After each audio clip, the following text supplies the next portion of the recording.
Hello बच्चों, आज हम लोग पढ़ेंगे ह्यूमन रिप्रोडक्शन का सब टॉपिक फीमेल रिप्रोडक्टिव सिस्टम।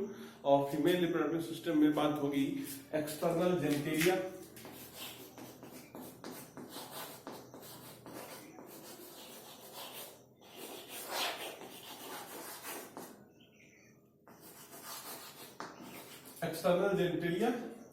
और ग्लैंड्स के बारे में।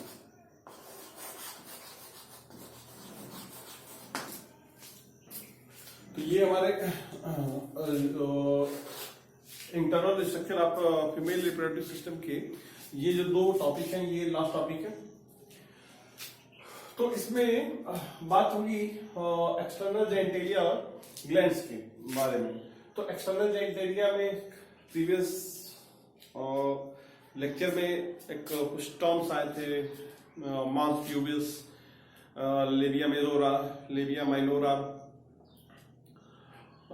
वल्वा। तो उनका एक डायग्रामेटिक रिप्रेजेंटेशन, और उस डायग्रामेटिक रिप्रेजेंटेशन के बाद फीमेल के केस में कौन कौन सी ग्लैंड्स होती हैं, तो ग्लैंड्स को भी स्टडी करना है। एसेंशियली ग्लैंड्स जो सेक्सुअल रिप्रोडक्शन में या रिप्रोडक्शन में हेल्प करती हैं, वो ग्लैंड्स। तो बात करते हैं एक्सटर्नल जेनिटेरिया की। एक्सटर्नल जेनिटेरिया फीमेल के केस में एक डिप्रेशन होता है, और डिप्रेशन, और उस डिप्रेशन को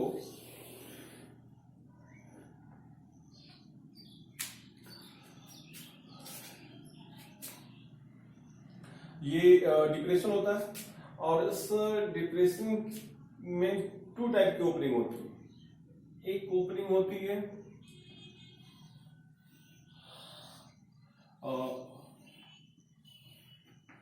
एक ओपनिंग होती है वो यूरेथ्रल ओपनिंग होती है।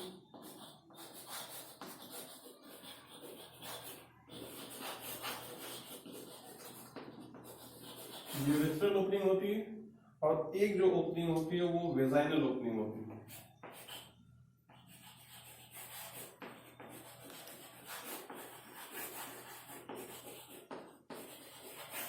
यूरेथ्रल ओपनिंग है, वेजाइनल ओपनिंग। अब यहां समझने वाली बात है कि मेल के केस में जब पढ़ रहे थे, तो मेल के केस में पढ़ा था हमने कि मेल के केस में ये जो दोनों ओपनिंग होती है वो कॉमन ओपनिंग होती है। जो यूरेथ्रा ओपन हो रहा था, यूरेथ्रा में वासा डिफरेंशिया करके ज्वाइन कर रहा था। लेकिन यहाँ पे देखें फीमेल के केस में जो यूरेथ्रल ओपनिंग रहती है वो अलग, और वेजाइनल ओपनिंग अलग।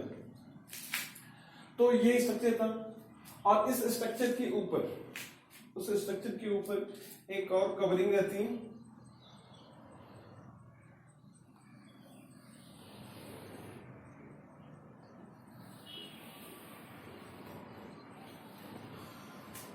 कवरिंग को कहते हैं लेबिया माइनोरा। लेबिया माइनोरा, और लेबिया माइनोरा ये अपर रीजन में आकर के एक ऐसे स्ट्रक्चर बनाती है, और इस स्ट्रक्चर के नीचे एक इरेक्टाइल टिश्यू प्रेजेंट होता है। एक इरेक्टाइल टिश्यू प्रेजेंट होता है। तो ये जो स्ट्रक्चर होता है इसको प्रीफ्यूज कहते हैं, प्रीफ्यूज। और ये जो इरेक्टाइल टिश्यू होता है, इस इरेक्टाइल टिश्यू को क्लिटोरिस कहते हैं। क्लिटोरिस, ये जो क्लिटोरिस है इसको, ये जो होता है ये मेल रिप्रोडक्टिव सिस्टम के पेनिस का होमोलॉगस होता है। क्लिटोरिस मेल का जो मेल रिप्रोडक्टिव सिस्टम में जो एक्सटर्नल जेनिटेरिया पेनिस था, उस पेनिस का होमोलॉगस होता है। होमोलॉगस का मतलब क्या है कि both are made up of similar type of tissues. तो दोनों में जो टिश्यूज होते हैं वो सिमिलर टाइप के होते हैं, तो ओरिजिन सेम है। तो ये इसका एक होमोलॉगस स्ट्रक्चर है पेनिस का। इस लेबिया माइनोरा के बाद एक और बिगर फोल्ड लाइक स्ट्रक्चर होता है। इस फोल्ड लाइक स्ट्रक्चर को लेबिया मेजोरा कहते हैं।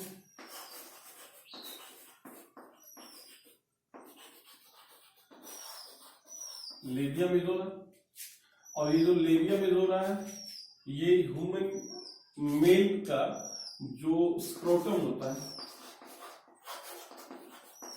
स्क्रोटम का ये होमोलोगस होता है। तो यहाँ पे दो इंपॉर्टेंट टॉपिक मिले। क्लिटोरिस होता क्या है कि ये इरेक्टाइल टिश्यू होता है, ये इरेक्टाइल टिश्यू यूरेथ्रल ओपनिंग के ऊपर प्रेजेंट होता है, और ये पेनिस का होमोलोगस होता है, और लेबिया मेजोरा ये स्क्रोटम का होमोलोगस होता है। और यहाँ पे जो ये स्ट्रक्चर है, यहाँ पे साइड में दो ग्लैंड्स मिलती हैं, दो ग्लैंड्स होती हैं। ग्लैंड को कहते हैं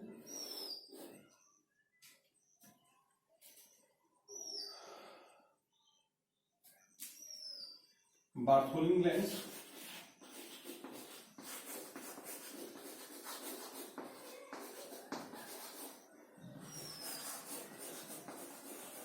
Bartholin glands.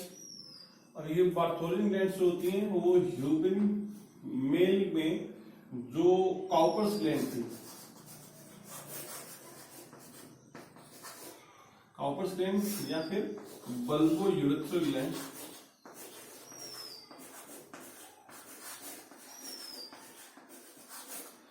Bulbo urethral gland, इनकी ये होमोलोगस होती हैं। तो ये पेयर ऑफ ग्लैंड्स होती हैं। ये जो ग्लैंड्स होती हैं वो म्यूकस लाइक सब्सटेंस का सेक्रेशन कराती हैं।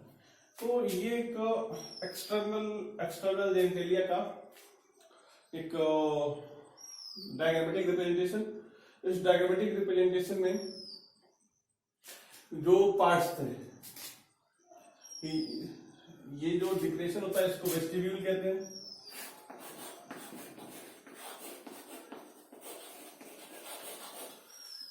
तो ह्यूमन फीमेल एक्सटर्नल जेनिटेलिया जो एक डिप्रेशन रहता है, एक डिप्रेशन प्रेजेंट होता है बॉडी में लोअर पेल्विक रीजन में, तो उस डिप्रेशन को वेस्टिब्यूल के जस्ट ऊपर एक कवरिंग रहती है, उस कवरिंग को लेबिया मेनोरा के अपर रीजन को प्रीक्यूस कहते हैं। ये प्रीक्यूस एक इरेक्टाइल टिश्यू को कवर करता है, उस इरेक्टाइल टिश्यू को क्लिटोरिस कहते हैं। ये क्लिटोरिस होता है वो पेनिस का होमोलोगस होता है। लेबिया मेनोरा के बाद एक और कवरिंग होती है, फोल्ड ऑफ स्किन होती है, उस फोल्ड ऑफ स्किन को लेबिया मेजोरा कहते हैं। लेबिया मेजोरा मेल के स्क्रोटम का होमोलोगस होता है। और इस वेस्टिब्यूल के दोनों साइड पे पेयर ऑफ ग्लैंड्स होती हैं। ये पेयर ऑफ ग्लैंड्स को बार्थोलिन ग्लैंड कहते हैं, और ये जो बार्थोलिन ग्लैंड्स होती हैं वो ह्यूमन मेल की काउपर्स ग्लैंड और बल्बो यूरेथ्रल ग्लैंड्स की होमोलोगस होती है। अब एक और जो इसमें हमारा टॉपिक था ग्लैंड्स, तो ग्लैंड्स में एक ग्लैंड्स तो होती है बार्थोलिन ग्लैंड, दूसरी जो ग्लैंड होती है वो मोस्ट इंपॉर्टेंट ग्लैंड वो हमारी मेमरी ग्लैंड। तो मेमरी ग्लैंड को भी डिटेल स्टडी करना है।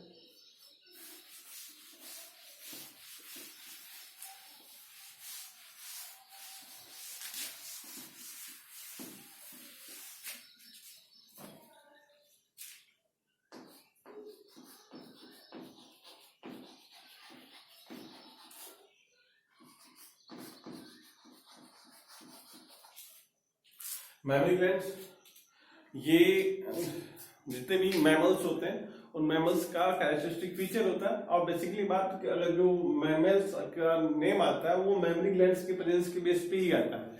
और मेमरी ग्लैंड्स क्या होती हैं कि ये ह्यूमन रिप्रोडक्शन का ये इंपॉर्टेंट पार्ट है, और जो एक न्यू यंग का जो बर्थ होती है तो उस बर्थ के बाद जो उनको न्यूट्रिशन की रिक्वायरमेंट होती है वो रिक्वायरमेंट को फुलफिल करती है मेमरी ग्लैंड्स, जो मदर बॉडी में रहती हैं। ये मिल्क का सेक्रेशन करती हैं, और जो मिल्क है वो यंग वन जो है न्यू बॉर्न बेबी है उसके लिए इम्पॉर्टेंट है, और उसके लिए ग्रोथ और डेवलपमेंट के लिए इनका बहुत ज्यादा इम्पोर्टेंस रह जाता है। तो फिर इनका इंटरनल स्ट्रक्चर पढ़ना है कि एक्चुअली ये कैसे फंक्शन करते हैं। तो एक ह्यूमन मेमरी ग्लैंड का एक सेक्शनल व्यू है। सेक्शनल व्यू में देखें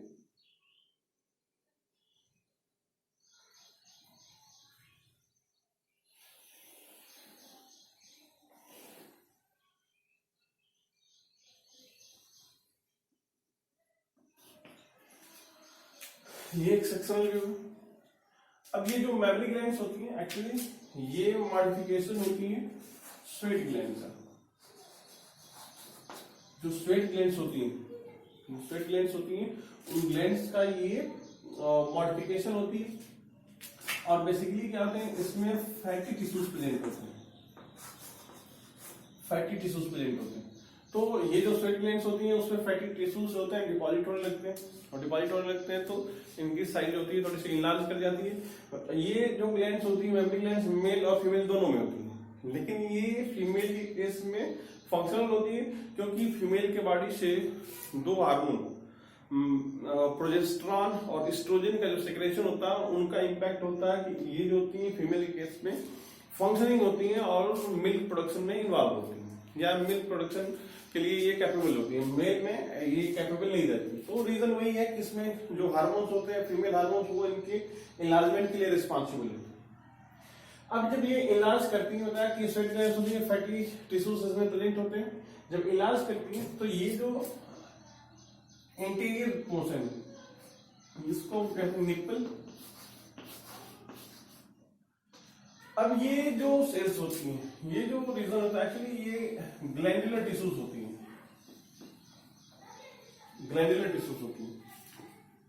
अब इस ग्लैंडुलर टिश्यूज में कई कंपार्टमेंट लाइक स्ट्रक्चर प्रेजेंट होते हैं और उस कंपार्टमेंट लाइक स्ट्रक्चर को हम लोब्यूल्स कहते हैं।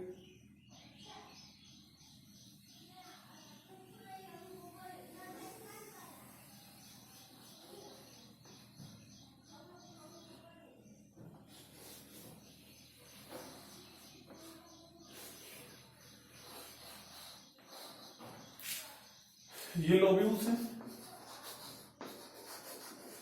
और नॉर्मली इनका जो नंबर होता है एक सिंगल मेमरी ग्लैंड में इनका नंबर होता है वो 15 to 25 या 30 के आसपास होता है। तो ये जो लोब्यूल्स होते हैं ऐसे 15 to 25 लोब्यूल्स प्रेजेंट होते हैं। अब ये जो लोब्यूल्स होते हैं ग्लैंड इसमें फिर कई स्मॉल ऐसे स्ट्रक्चर प्रेजेंट होते हैं जिनको एल्विलाई कह रहे हैं।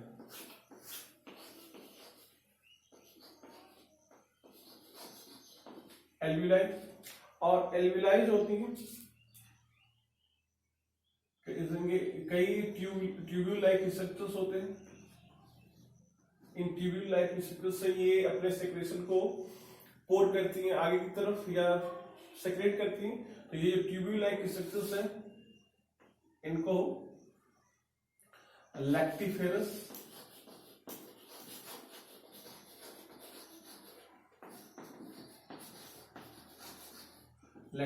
ट्यूब्यूल कहते हैं। अब ये जो लैक्टिफेरस ट्यूब्यूल्स होते हैं पूरे लैक्टिफेरस ट्यूब्यूल्स ये आकर के एक कॉमन ओपनिंग बनाते हैं। इस कॉमन ओपनिंग को लैक्टिफेरस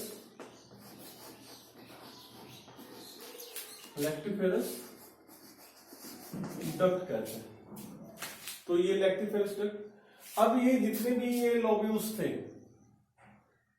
ये जितने भी लोब्यूल्स होते हैं ये लैक्टिफेरस ट्यूब्यूल्स के साथ इस रीजन में यहाँ पे एक थोड़ा सा डार्क स्पॉट होता है। उस डार्क स्पॉट को एरियोला कहते हैं। एरियोला।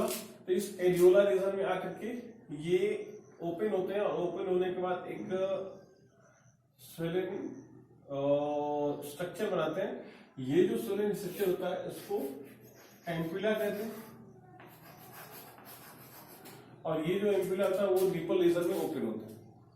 और यहाँ से जब बेबी जो न्यूबॉर्न बेबी जब इसको सेक करता है तो इनके जो सेक्रेशंस होते हैं इन डक्ट लाइक स्ट्रक्चर से ये सेक्रेट होकर के निपल जाते हैं और निपल से फिर बेबी को न्यूट्रिशन प्रोवाइड होता है।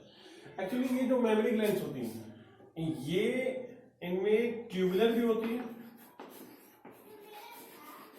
और इनमें सैक लाइक स्ट्रक्चर्स भी होते हैं। ये सैक लाइक स्ट्रक्चर और इनमें ट्यूब्यूल भी होती है। तो ये ट्यूबुलर भी होती है और ये सैक लाइक स्ट्रक्चर भी होता है। और बेसिकली स्ट्रक्चर इनका यही होता है कि इसमें ये जो ग्लैंड्स होती है मेमरी ग्लैंड्स इसमें लोब्यूल्स होते हैं 15 to 25 30। अब ये जो लोब्यूल्स होते हैं और बीच में यहाँ पे जो सेल्स होती हैं, यहाँ का जो रीजन होता है, यहाँ पे फैटी टिश्यूज प्रेजेंट होते हैं। तो फैटी टिश्यूज का डिपोजिशन होता है, और इस फैटी टिश्यूज के रीजन में यहाँ पे कई कंपार्टमेंट लाइक स्ट्रक्चर बनते हैं। उस कंपार्टमेंट को हम लोब्यूल्स कहते हैं।